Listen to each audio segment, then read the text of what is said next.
Well, this is one of the most amazing stories I've seen in quite a while. An 83-year-old woman, I guess you could call her the can lady. She's been collecting cans for years, tons of them. But that's really just the surface of this story. There is something much deeper going on here, something more disturbing. Here's our Jeremy Ross. Looks like steel, to be honest.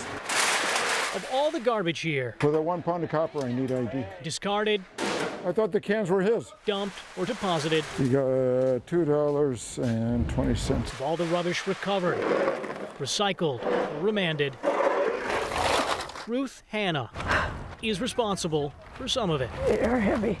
At recycling centers, you can see her turning aluminum cans 50. 50. into cash for charities. 50. She said 50.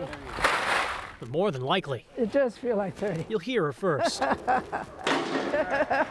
She carries an infectious giggle, joyful laugh, while she carries and By the collects time I get home, I feel I've lost 5 pounds. her cans.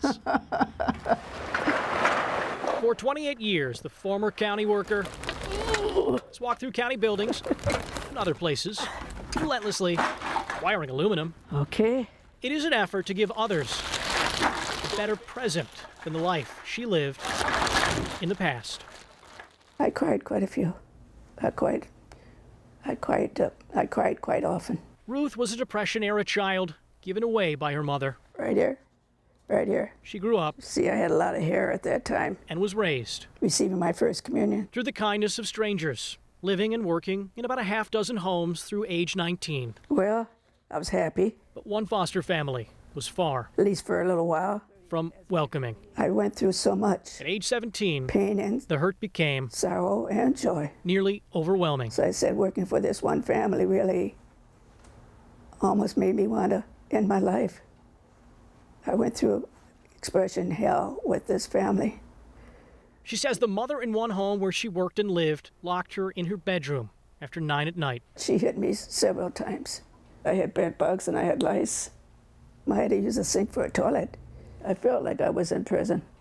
Did you ever tell anyone about the abuse? I reported it to my social worker. She came to see me, and the lady told her that everything was fine and that I was a liar.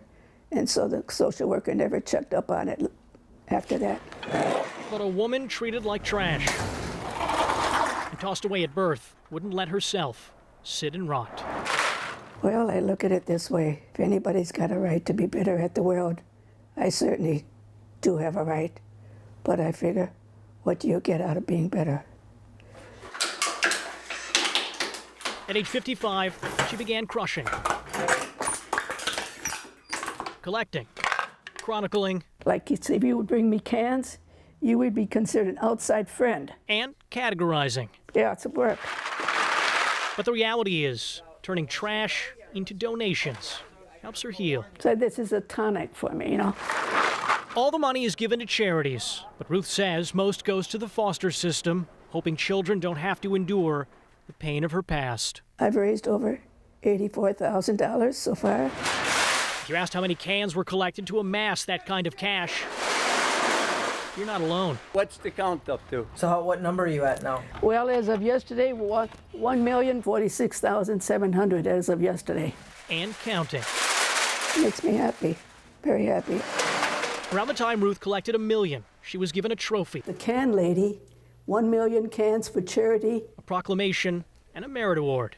I told my coworkers and my friends, if I'm 5 or 6 cans shy of $1 million and the Lord decides to take me, just put them in my coffin and I'll take them up to heaven with me. Ruth Hannah could have acted like the garbage she collects, but instead, she laughs at that idea, proving one person's trash is another person's pleasure. Very much pleasure.